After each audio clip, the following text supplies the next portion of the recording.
going to repeat, but they are going to.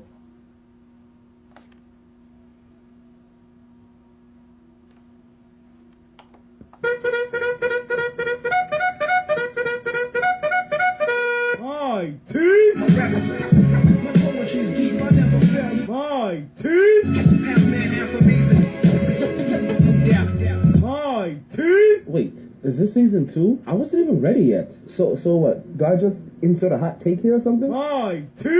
LeBron James and the Cleveland Cavaliers are going to repeat, but they are going to play the Knicks in the Eastern Conference Championship, and the Jets are going to be in the Super Bowl. You don't get much hot taker than that. MyT! Take that. MyT! Brooklyn style, baby! Brooklyn style! MyT!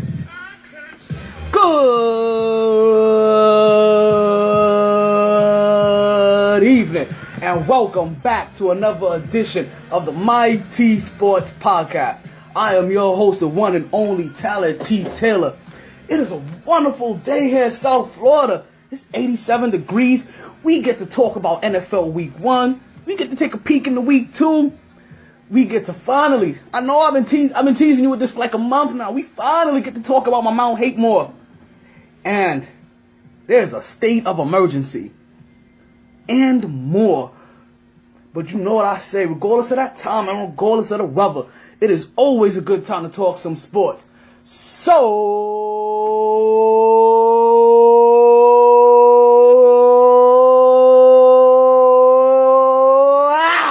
Let's start talking. Back at it like a sports fanatic.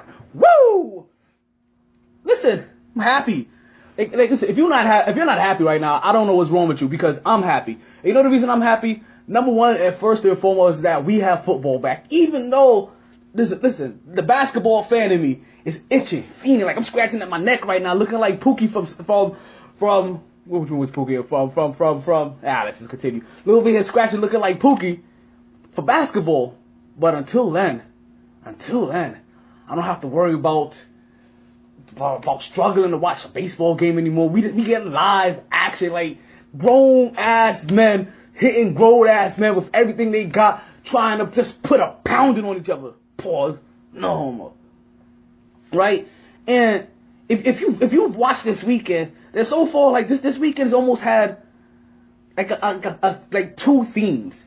It's either been close calls, or it's been get the fuck out of bounds, you dumbass. And if you know what I'm talking about, then you already know. Because listen, there's only two sets of fans out there that is over there that can relate to what I'm saying. So let's start with the successful one. Detroit versus Indy.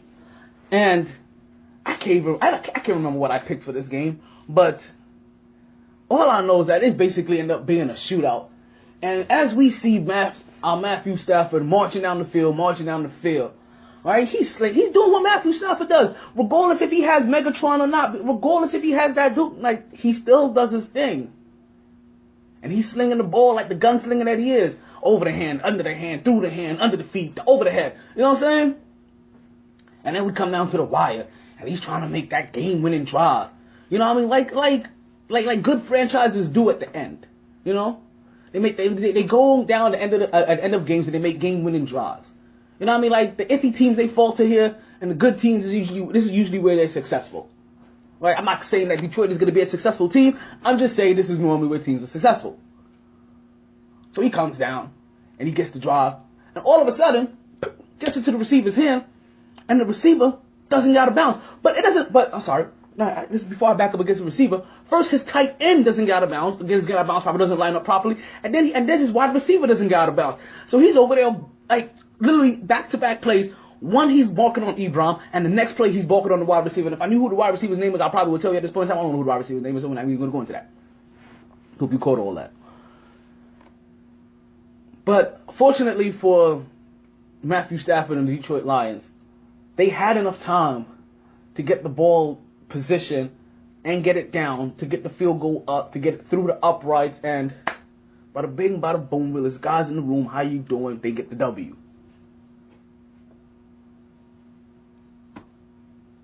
MyT! Right? That's like the changing of the Batman movies. You remember the old Batman sitcom when you used to get that little noise when you changing scenes? Yeah, I think I just threw that in there right there, real quick. You're welcome. So here we are now. Not only that. So here we are, same situation, and now we have the New York Giants versus the Dallas Cowboys, and I do have what's his name, Des Bryant on my fantasy football team. And I know, listen, we're not going to go in here and talk way too much about fantasy. You know what I mean? But listen, it's fantasy season as well. That's the part about football too, is that it also brings out the fantasy side of it. And I think football more than anything really captures that fantasy sport. But we're not going to get too sidetracked on that either.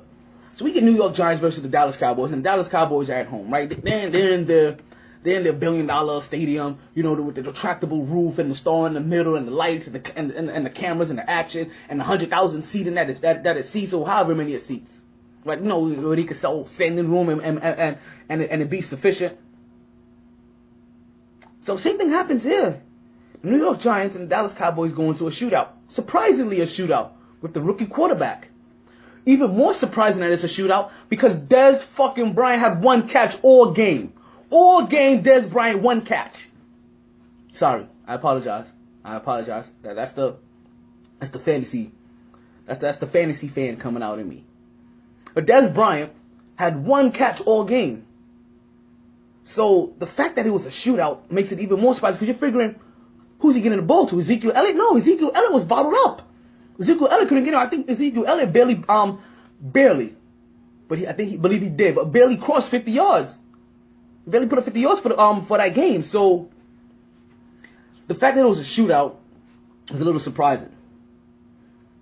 But what was nice to see was your boy, not me, but you're a Giants fan. You know who you guys are, the Jacks and the Vinnies out there, the Nats, right?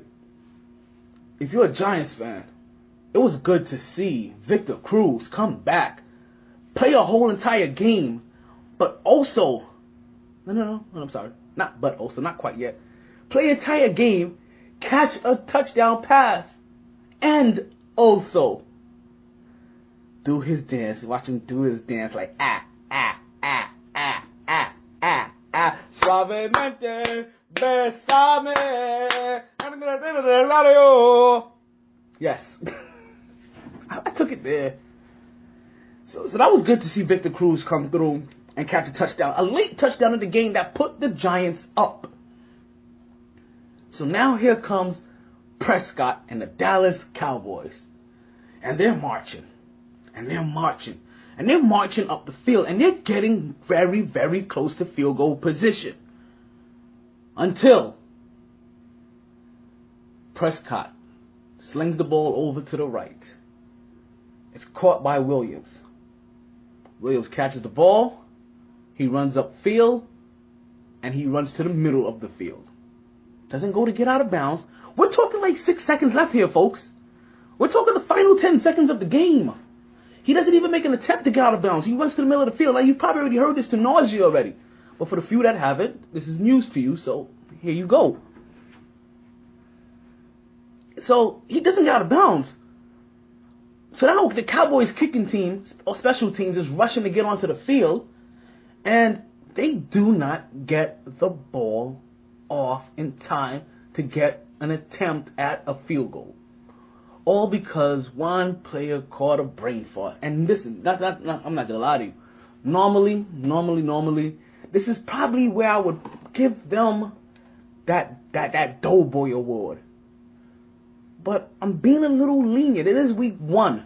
And listen, I've seen the Patriots look beatable, completely beatable for the first 4 weeks of an NFL season. Eke out some wins and then go out to basically win, like, only lose like one more game the rest of the season. So I'm just saying, I'm not going to be too hard on teams for like these first 2-3 games. By game 4, yeah. But these first 2-3, I think I'm going to let up just a little bit. Am I getting soft? No. Like I said, Like I'm judging it based off of Belichick because listen, as much as I hate Belichick, and I do hate me some Belichick, hint hint, wink wink, right? I gotta kind of, sort of, admire slightly what the man is doing when he's doing what he's doing to them, right? So the Dallas Cowboys basically fail, where the Detroit Lions and Matthew Stafford succeed at. But once again, like I said, you're talking about a rookie running back, 50-something yards, a rookie quarterback. Just basically, I hate to say he got exposed, but he had his best weapon taken away from him. They bottled up Dez and took him away. Now, listen, the Cowboys go to Washington for another rivalry game next week. Let's see what happens there. Because, listen, Dez, I'm going to keep you in that starting lineup for one more week, and we're going to see what happens. But if you don't perform, then I'm putting you on the trade block. So is anybody in my fantasy football league that's listening to this? If Dez Bryant doesn't perform in week 2, he's going on the trade block in week 3. I'm just saying. Just saying. Right, so week 1, as I said, like, it had a mixture of what is get the fuck out of bounds, but also close calls. And with close calls and I guess what you call them missed opportunities, or basically the entire AFC East. Like the entire AFC East games were missed opportunities, basically. So let's go at the tippity top of all my people. Right? The Jets. The mother freaking Jets. The Jets, Jets, mother freaking Jets. Playing in Arizona. Has Arizona on the ropes. Sorry, not Arizona. I apologize. Jumped the gun slightly. The New York Jets. They faltered. Holy crap. This is probably on Cincinnati. There we go. They fall to Cincinnati. And the same Cincinnati that's had the same head coach for the last 10 years, the same Cincinnati that's been building a cohesive unit, the same Cincinnati that you heard me talk about sometime early in last season or late last season about, and you've heard me mention this, Cincinnati, for the team that gets so much heat for not getting past the first round of the playoffs, at least for the last 5 years or so, they've consistently made the playoffs. The Jets haven't been that. So they get beat by a team that technically that people thought that if they would have matched up with them late last year that they would have beaten, given how things played out in the playoffs. So here was a perfect opportunity. Them missing a couple of pieces from last year, some really good weapons from last year. Really only having AJ Green, and AJ Green lit up Darrelle Revis and our secondary. And not for nothing, unless you understand, that's the same way that I'm not gonna blame so much Dez Bryant for only coming up with one catch because of what the defense did. I'm also not gonna blame Darrelle Revis for all the yards that AJ Green put up because of what our defense didn't do. Because they could have bracketed AJ Green the same exact way that Dez Bryant was bracketed and bottled up. But they decided to do that. They put him alone on Revis Island, and a couple of times there was some miscommunication. And listen, if you don't got communication is key. And if you don't have communication, then you're gonna fail. So they gave a big play after big play after big play after big play after big play after big play, till eventually it was just over. But not over in the sense that it was just the end of the game. Over in the sense that in Jets fashion, Ryan Fitzpatrick marches all the way downfield, gets us within field goal range, and the kick doesn't come in, and the snap doesn't come in cleanly. The kick is far left. We lose that game 23-22. Missed opportunity. The New England Patriots go into Arizona. A New England Patriots team that doesn't have Tom Brady, that didn't have Ron Gronkowski. And they lose 23-21. Missed opportunity. The Buffalo Bills went into, not Oakland,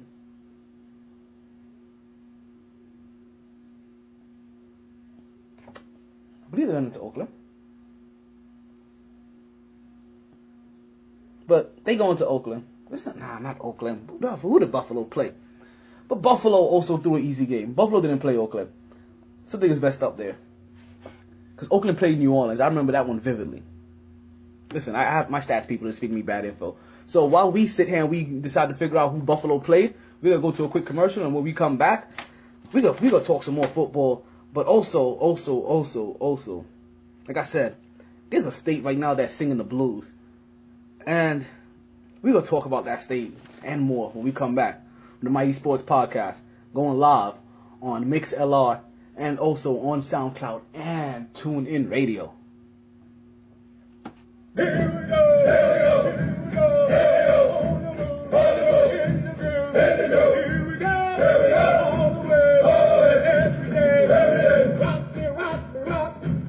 Army Reserve soldiers use their skills to make the Army even more capable and gain the tools to make themselves even more successful.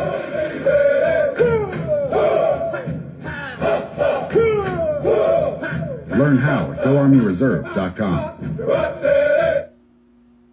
And we are back with the MyT Sports Podcast. Thank you for listening. I am your host once again, and still Talent T. Taylor. So, as we talk about the missed opportunities, even Miami missed a great opportunity as they go into Seattle. And Seattle is having a putrid game. Horrible. I mean, this is still Seattle we're talking about now. And the thing about it, what you see the theme here is that the good teams won. The good teams that should win found a way to win, and the bad teams that either struggle or the middle of the road teams that have a problem finishing. They all struggled. Jets, Buffalo, Miami, like all struggled. All of them at some point in time had an opportunity to come out of week one with a win. Right? As Buffalo took on the Baltimore Ravens. Right? They all had opportunity to come out there with a win. But something within their own makeup, their own hiccup, their own doing caused every single last one of them to lose. Now the surprising one is that Arizona faltered against New England. So in a week where everybody in the AFC East, I think was looking at they should be able to get at least a victory while New England takes a loss, so they can at least start up a leg up on them. The opposite thing happened. It's like Tom Brady never freaking left. New England still won one, and Miami, the Jets, and Buffalo all lost their home opener. Well, the first game of the season, I should say. So, as you talk about a state that's singing the blues, right? If you've been aware of what's been going on lately, there's been a lot of turmoil through a lot of different states, and none more so odd for once. And for once, it's not South Florida. For once, it's not Florida. So let me put that out there. For once, it is not Florida. Doesn't mean that Florida it doesn't have its issues. It just isn't made news yet or plopped up on my radar. At least sports-wise. So then. The Carolinas are like basically the Carolinas are what they are. The Carolina Blues. The Carolinas are singing the blues right now, and it started at the beginning of the year. To be honest with you, when their 15-1 Carolina Panthers made it to the Super Bowl and got completely embarrassed in the Super Bowl by the Denver Broncos. Cam Newton, was painted in a bad light after that for his pouting and not wanting to hear interviews. So for the state of Carolina, kind of started off bad. And then we hear this weird story pop out of nowhere, and you may still understand where this is going, that the NBA is pulling their All-Star game out of North Carolina. Yeah, I don't know if you know, but yeah, this did happen. Now we fast forward a little bit more. Now we hear that the NCAA is pulling in about 3 to 5 tournaments out of North Carolina. And this is all due to their sexuality views in bathrooms and basically their sexual discrimination laws that they have recently posed. So right now, what's basically happening for the state of Carolina that I would assume depends heavy on generating sports revenue for its city and its town. Like, listen, you're talking about somebody that's very familiar with the Carolinas. Like, I used to live in North Carolina. I used to live in South Carolina, Chester, South Carolina. I was stationed in North Carolina. I was stationed in South Carolina. I used to work at the theme park that bordered North and South Carolina, Paramount Carowinds. Well, so, what I mean? Like, I used to love the first Friday of every single month going to Freaky Friday in Raleigh and seeing the car show. But what's going on in Carolina lately is just bewildering. And now, we get this guy, Dabo Sweeney, right? Mr. Dabo Sweeney. And Mr. Sweeney, right, basically he hops on the mic. And for a lack of a better terms, he basically hops on the mic and says,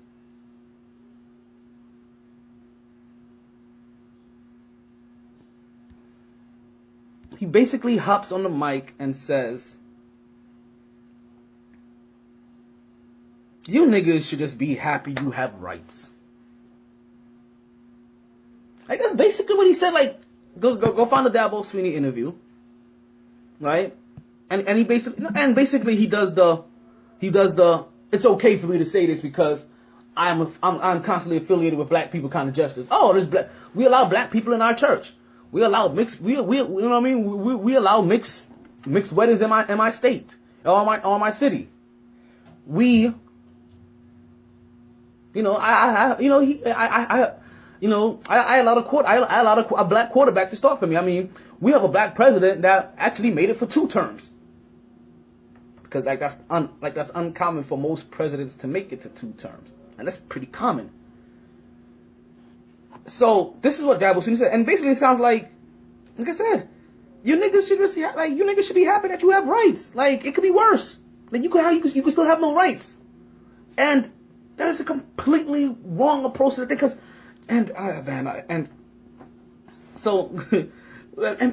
Before I even go off on this tandem, right? And he says this, and in his interview, listen to the interview, and he gets this random clapper, this random lone clapper that is just that honestly, like he almost sounds like he's getting ready to give him a standing ovation, as if he made this grand gesture. This guy, Ron Scarborough, he's a writer of 20 plus years. Right, he either works for, either calls or writes about Clemson, Georgia, Birmingham, Alabama's a team, and he's also a radio person. He has his own radio show, so he has a voice. He definitely has a voice that gets out to people, and I heard him talk, and that voice is heavily Southern. It's Bible thumping. It's all through it. He said it when Dabo Sweeney said that. He wanted to run to his car and go grab his Bible because it sounded like he was in church. This is what the church sounds like in Carolina or in Alabama or wherever this guy Ron Scarborough goes to, and Dabo Sweeney sounds like the preacher of his church. You niggas should be happy you have rights. I'm just saying. You guys can call him Ron. I'm going to call him Sasso, as I've done with every single person that I've known named Ron.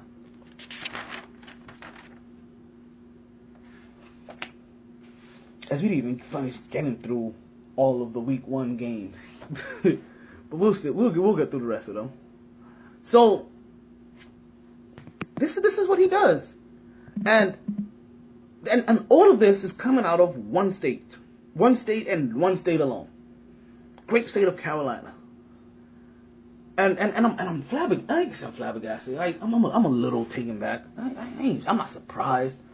Like just like what I've constantly been getting back. Like people keep asking, oh, like all the people that keep protesting, what are you gonna do to fix it? What do you do now to fix it? What do you do now to fix it? I do like it's so funny when people keep asking that. Right? Oh, because they make it seem like this hasn't been a 400-year-old problem, that all of a sudden they want to know how we are going to fix it after 3 weeks. And let me get something clear, because I heard somebody say this, and it's probably one of the most articulate things I've heard, and I don't want to misconstrue these words, and I think it was said by Michael Smith or whatever. He says, asking the oppressed to find a solution implies shared responsibility for the problem.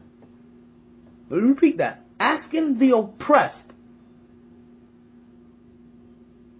to find a solution implies shared responsibility for the problem.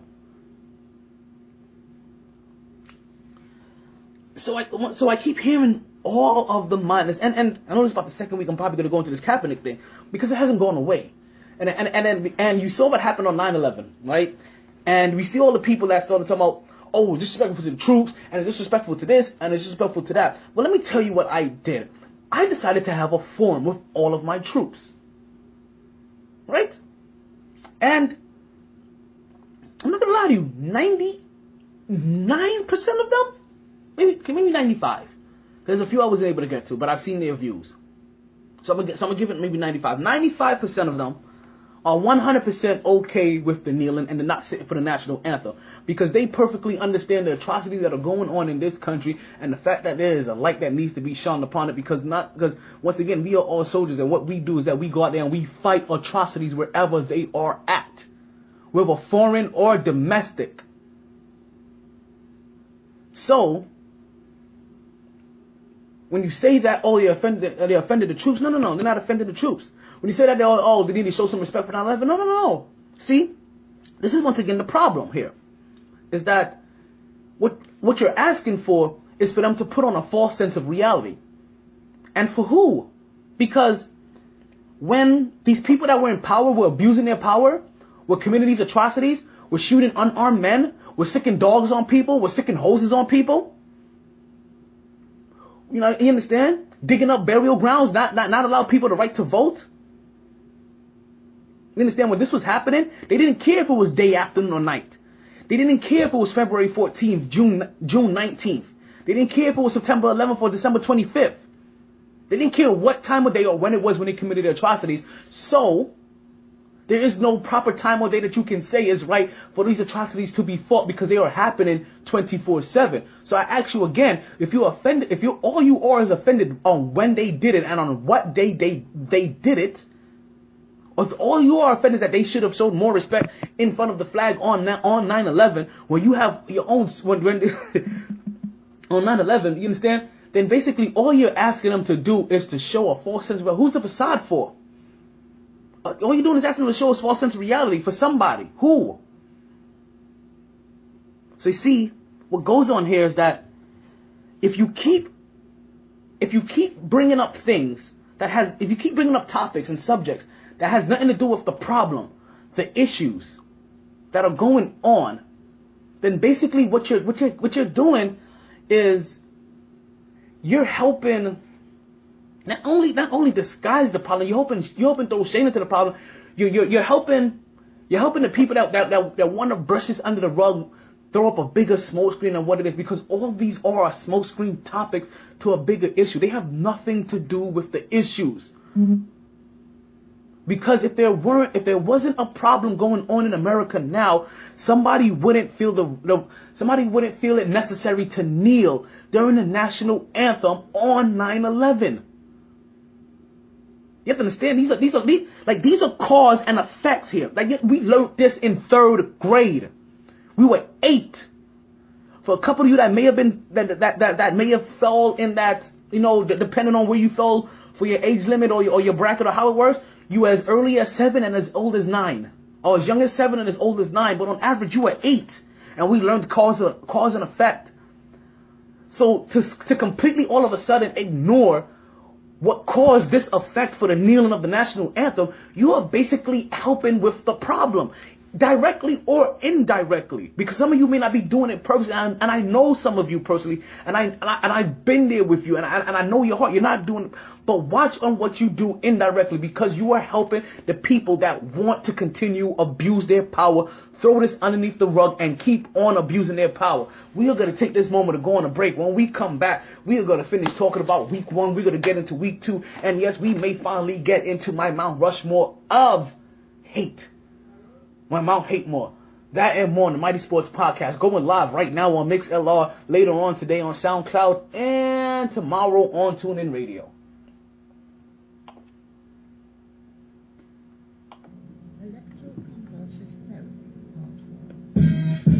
Let me put you in a game. Being taken advantage of isn't a game, and it needs to stop. Aren't you tired of being ripped off by those other guys?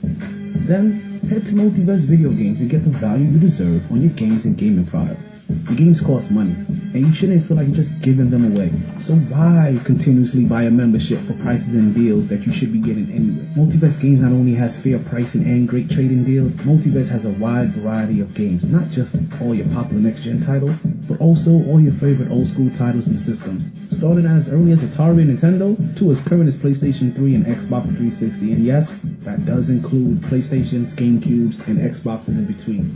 They've been family-owned and operated for over 10 years, just off the intersection of 183rd and 7th Avenue in the Nurses Registry Plaza. That's conveniently located at 830 Northwest 183rd Street, Miami Gardens, Florida 33169. Believe it or not, just 5 minutes from Sun Life Stadium, $7.90 the ticket, and oh no, let's not forget Tootsie's Adult Entertainment Center. Multiverse Games, where you save more so you can play more.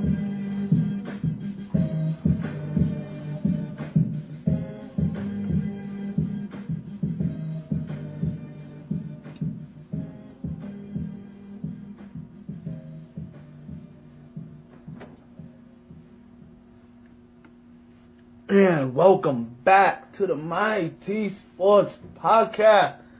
I am your host, Alan Thoma Taylor. Take that, take that, take that. All I do is take that. You are still listening to the MyT Sports Podcast, live on MixLR, and also later on SoundCloud and TuneIn Radio. So, week 1 wraps up, right? And as we said, it started off on Thursday night, NFL style. You know how it does. They have a rematch of the last two champions of the champions from last year. It's the only NFL sound I got. I'm saying. And Carolina goes into Denver, and Denver holds their own with their rookie quarterback, surprisingly. Right, and they kind of show a repeat of what happened. They got in Cam Newton's face. They frustrated him. They got to him early, even though he did show he was a lot better in the first half of this game than he was in the last game, or all of last game. Stayed in it for a while, but ultimately Denver came through. Minnesota and Tennessee was a game of that reminded us that Minnesota's defense is a lot better than we may have given them credit for. Maybe I had given them credit for initially, and not for nothing. Maybe even thinking that my Jets defense was as high ranked as I thought they were. You know, because as of this week, from what they showed, they basically look like a middle of the road kind of defense. But we'll get back into that a little bit later. Here, I thought they were a top 5 defense. I'm sorry. I know I keep saying I'm gonna get past it, but here they wouldn't think they were a top 5 defense. Cleveland and Philly. You had a rookie quarterback go up against no quarterback, Mr. Agar. And this is so weird because basically this RG3 got traded from, but Cleveland basically traded down and whatever, and they passed up on the quarterback that's playing for Philly. And this is supposed to be a Philly team that, remember, lost to Sean McCoy, lost Macklin, lost to Sean Jackson. So basically, there's a bunch of pieces that they no longer have. And they went into they hosted Cleveland and they completely whooped butt. And RG3 fashion, scrambled,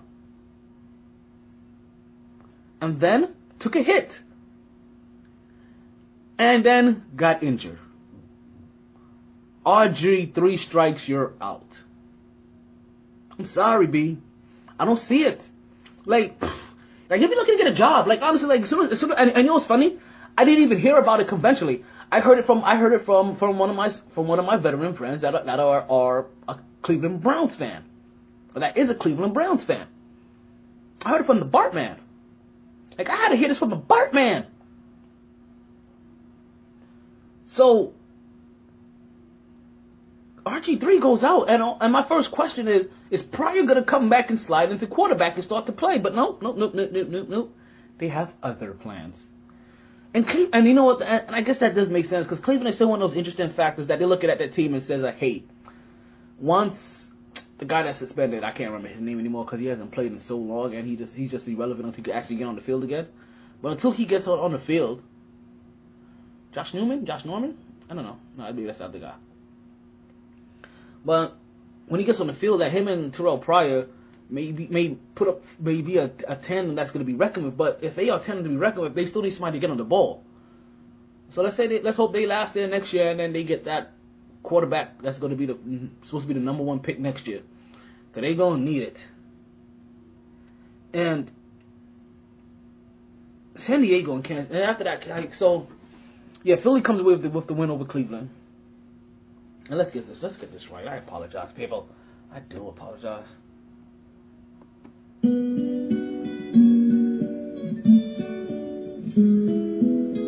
So here we go with the week 1 wrap-ups. First game of the week. As I said, Denver beats Carolina. Right, Minnesota gets the victory on the road over Tennessee. Houston holds off Chicago at home. Philly beats Cleveland at home. While at home, Oakland takes the win over Buffalo. Kansas City beats San Diego. The Oakland Raiders in a shootout. We'll come back to that one. Beat the New Orleans Saints. Tampa Bay Winstons over Atlanta. Cincinnati grounds the Jets. The Green Bay Packers beat the Jacksonville Jaguars. I'm not so surprised about. Seattle beats Miami 12-10 in Seattle.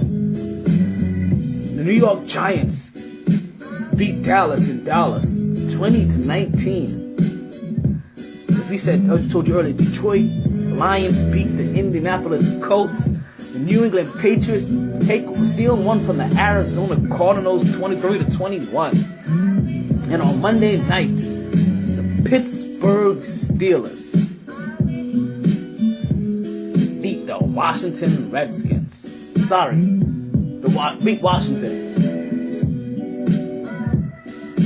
And the LA Rams put up a stinker. Basically, they sit down as the San Francisco 49ers stand up and takes a late Monday night victory. That proved to actually produced something very weird, which is something I'm gonna try to keep track of throughout the season. Like heavily handed throughout the season. I'm gonna try to keep track of this. But the road teams won 9 out of the 16 games. So basically, it was 9-7 road teams versus the home teams. So in this case, it proved to show that the home teams, that home court advantage, the home field advantage, really didn't matter that much.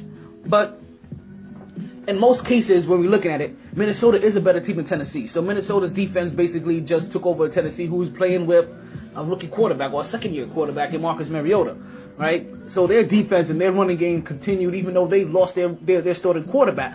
But you have to understand, not having a quarterback is nothing new for Minnesota. They just got Teddy Bridgewater 2 years ago, or a year ago. So them not having a quarterback is nothing new. They just thought they found their quarterback in Teddy Bridgewater last year. Before then, they have been cycling everybody in and out of there. Come on now, like I think Adrian Peterson has seen more quarterbacks than John Gruden.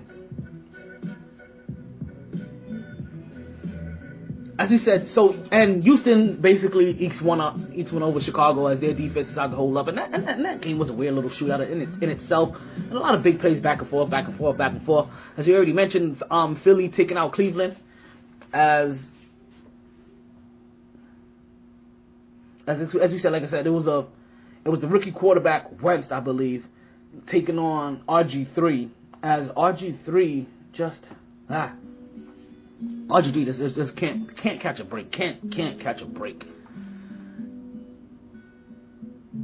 Oakland takes not Oakland. I said this again. Baltimore takes out Buffalo.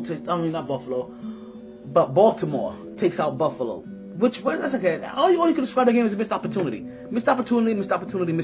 As I said, that was the number one theme I think of this week was a ton of missed opportunities. Have you seen Kansas City take out San Diego?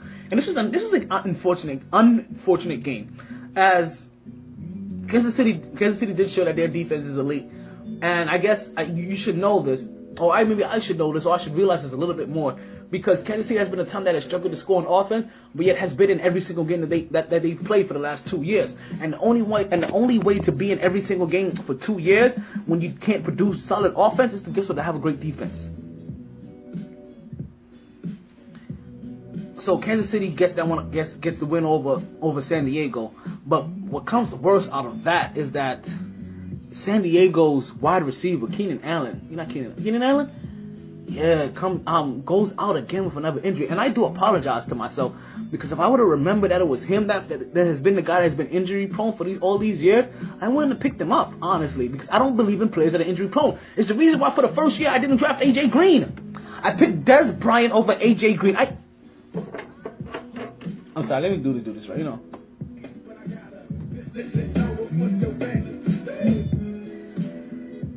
I normally pick AJ Green. AJ Green has been one of those guys I have picked every single solitary year for probably the last 4 or 5 years, and he was right there on my plate. Fell to me like he always falls to me, like a perfectly round snowflake on your tongue. And what did I do? I passed him up for the star. I passed him up for the lights. I passed him up for the glitz and glimmer. Because I thought, if more than anything, that this dude is going to force himself to balls to Des Bryant. He said, I'm going to send Des Bryant to get 25 looks a game because he's going to have no choice. Des Bryant had 5. Wow. AJ Green had 14 receptions alone. Burning Revis every single way, left and right, leaving tire marks on the island disrespectfully.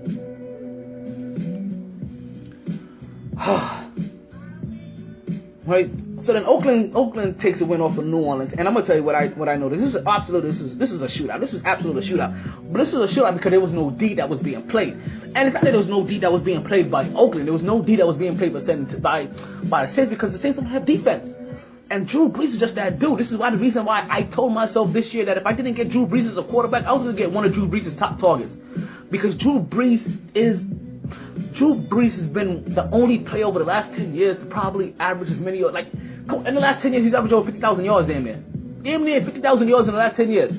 Definitely over 45,000 yards. Putting up 4,500 yards damn near every single season. 4,000, 5,000, 4,000, 4,500, 5,000, 5,500. Not 5,500, but you know what I'm saying. Touchdown after touchdown after touchdown, and so far this is not the year where he's slowing down. I was a little scared of him. I was like, he's gonna start slowing down. I don't know. I don't want the guy that slows down, but he ain't slowing down yet. And David Carr looked impressive. As I told you, as they were able to get the victory over New Orleans. They literally flipped to get this victory over New Orleans. And we've seen David Carr with a hell of a play as he's running for the first down. And as he's running, he's going out of bounds. But he realizes that he needs a little bit more to get that first down. And what does he does? He does a straight front flip. Doesn't land on his feet, but does a tuck and roll ground mind. And it's a thing of beauty. Definitely a thing of beauty. And oh man, like I said, if that was probably the one play that helped Oakland get over that win, that's probably going to be the one thing that I remember. And I hope that's the thing that his teammates remember as they continue to fight and battle for him.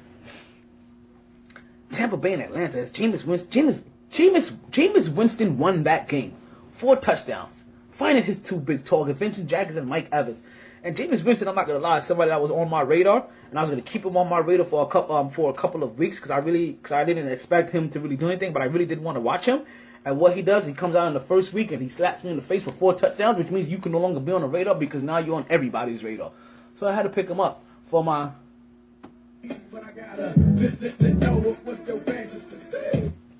And we are about to get ready to take our final break because you know how it goes here, right? You guys know how this works. The weekend is coming up. Right now it's Wednesday, but the weekend is coming up fast, very fast. So if you're stuck trying to figure out what to do on a Friday, again, listen, stop worrying and stop thinking and head to Capone's nightclub in downtown Fort Lauderdale. This is where you'll find DJ Scepter mixing in the lounge room. So you can start dancing or start drinking. Or listen, vice versa. If you're one of the people that need a couple of drinks so you can loosen up first, you start drinking so you can start dancing. But you make sure you do that with DJ Scepter. This is every single Friday from 10 p.m. to 4 a.m. Ladies, bring your sexy. Fellas, you bring your swag. It's going down at Capone's. But wait, there is more. If you're stuck trying to figure out on a Wednesday, I'm talking about tonight, folks. Tonight. Trying to figure out what to do tonight or on a Wednesday night, you can find DJ Scepter at O'Malley's from 10 p.m. to 2 a.m. DJ Scepter, he's playing everywhere that you want to be. It doesn't matter. Birthdays, weddings, bar mitzvahs, quinceañeras, bachelor and bachelorette parties. DJ Scepter puts a raw touch on everything. For reservations, go to bookings at djscepter.com. It's going down.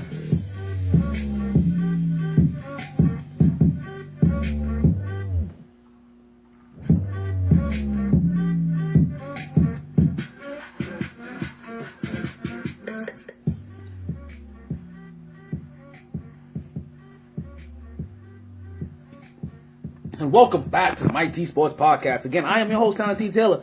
And if you are listening right now live, then you are listening on MixLR. And if you are not listening live, then you're probably listening on SoundCloud or on TuneIn Radio. Either way, I thank you for listening. I thank you for staying tuned. Right, as we finish up this week 1 wrap-up, right? And we're going to go through quick so we can make sure that we give enough time to get through week 2 and give you my predictions. Because, you know, I'm gonna continue to do what I did last year. Then I'm gonna give you my predictions for next week. But now I'm giving you my predictions as if you were playing for a football sheet. Because this is what I used to do, and I used to dominate. I used to win at least 3 times a year. Right? So I'm gonna give you those picks as if as if it is a football sheet. And just to let you know, I still haven't picked my Monday night game. That we are gonna do live here on the podcast, on the fly. Everything else has been predetermined, but not that. No. No. I know I shouldn't sing. I know I shouldn't sing. I apologize. But I can't help myself. I'm in a good mood. I'm happy. We're talking sports. I got music in my veins. I got Jamaican in my blood. I'm saying, Lord of mercy. Where's it at? As we don't have any breaking... Listen, we don't have any breaking news today because, you know what? Unfortunately, I do apologize for you guys. I broke my promise to you. I really did. The one thing I promised I would do is have a game on in the background anytime I'm doing this podcast, and I broke that promise to you. I do not have anything on in the background, but I am slowly trying to pull something up as we do talk, so do mind me when I finally do get something up as we get through the rest of these games now. All right. So as we already said, Cincinnati went into New York, and New York really blew that game. New York was at home. They had an opportunity. They missed a couple of field goals in the beginning. And can I tell you more than anything that, like, even though it affected my Jets negatively, I am 100% happy for. I am happy about the new placement of the extra point for the NFL, because what it really does, it really does add that whole dimension to it, where you're looking at it and you're like, these aren't guaranteed anymore, and teams could miss extra points now instead of it being a chip shot or a gimme or basically a guaranteed and a laughing matter. Guys are actually missing, and that's what happened to the Jets. Not only did they miss a field goal, but they also missed an extra point. And both of those things combined caused, and then also another miss at the end of the game. And now what we're talking about now is the fact that that's what caused the Jets to lose by 1 point. You make your extra points, you make your field goals in the game, and you close out games. You don't throw interceptions in the end, but listen, this is what happens. I don't want to spend too much longer down there because if I do, my aneurysm is going to pop, and we don't need aneurysms popping while I'm on the air. Like, the last thing you need to hear is somebody falling over on the air. It doesn't make for good business at all. So Green Bay takes care of Jacksonville, and Jacksonville looked okay. Jacksonville showed the same flashes that they have been showing for the last year. That they're on their way. Have they made it? Have they learned how to win yet? I don't know. Like I thought that was good for Oakland to come up with that victory because it's a learning how to win process. You know, step in the right direction of the learning how to win process. Which makes me think that Oakland is ahead of Jacksonville because they kind of know how to win a little bit more. Jacksonville doesn't quite have that yet. Listen, Seattle beating Miami. That's just another missed opportunity by another AFC East team. We already discussed that. That was an ugly game, but Russell Wilson did what Russell Wilson does, and he found a way to come up with a victory, even though he was injured. So let's see. So that's something that we're gonna have to keep an eye on for the rest of this week to make sure that he continues to start. Because if not, then Mia, you know what you do? You go and you put Jameis Winston in your lineup. We'll talk about that a little bit later. We already discussed how the New York Giants beat Dallas because Terrence Williams couldn't get out of bounds in time, and we already spoke how Detroit beat Indiana because you know what? They couldn't get out of time either, but they were able to get the kickoff in time. New England stole one. Not only from Arizona, but they stole one from the hearts of Dolphins fans that thought there was a glimmer of hope of them taking the division. They stole the hearts of Bills fans that thought there was a glimmer of hope of them taking the division. But the one that hurts the most is that they stole the hearts of Jets fans that thought there was going to be hope of taking the division. Because it was a double whammy. New England pulled off a game that they shouldn't have pulled off, and everybody else in the AFC East blew a game they could have won. At worst, you understand, we should all be tied with one victory right now. At worst. But instead, the Tom Brady-less New England Patriots are sitting at the top of the division once again. Now, Pittsburgh now. Woo! Pittsburgh. And basically, remember I was telling you that when we was doing the ranking for the fantasy football for the But I gotta know what's your fantasy say. when we was doing that for the fantasy football, we pointed out that the Pittsburgh Steelers had a top 10 wide receiver, had number 1 wide receiver, had a top 3 running back, and had a top 10 quarterback, if not a top 5 quarterback. So they were poised to go far. And what I'm telling you, they played in that Monday night game, and I wish I had this Alicia Keys songs because all I saw was fireworks. Everywhere is fireworks. All I see are fireworks.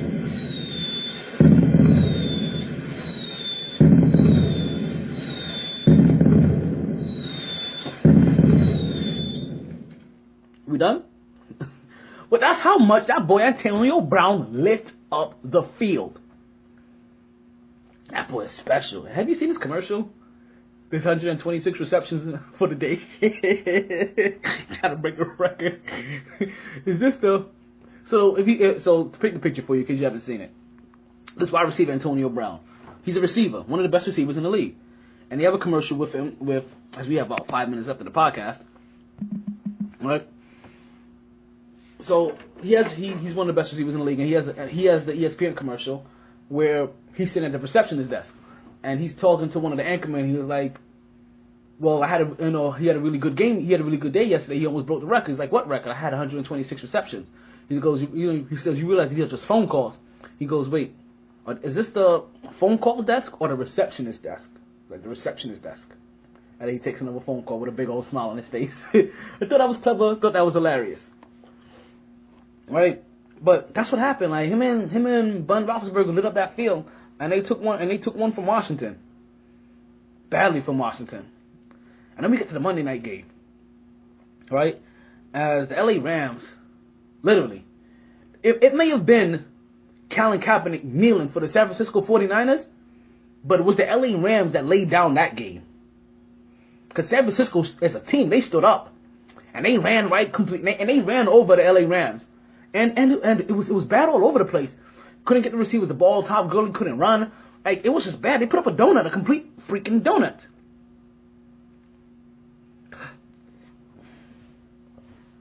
And now we move on. We move on to what is now going to be week 2. And we start off week 2 of the NFL with a Thursday night game between the New York Jets and the Buffalo Bills. And if you're a New York Jets fan, like, I'm sorry, like, Rex has had your number. And, I mean, if you're going to this game tomorrow, you're thinking, oh man, oh man, oh man, not again. Like, because this is a double win. Like the Bills must win, and so must the Jets. And we're going up to Buffalo to face our old coach that knows a lot of our tendencies, that knows how to get his team up and motivated for us for some odd reason. This is the same Buffalo team that prevented us from making it to the playoffs last year. Just to mind you, you understand? This is the same Buffalo team that has our old coach from 2 years ago. This is the same Buffalo team that for some odd reason has a coach that knows how to beat Ryan Fitzpatrick like he was a disobedient child. I'm talking about beating him like he was Adrian Peterson's kid.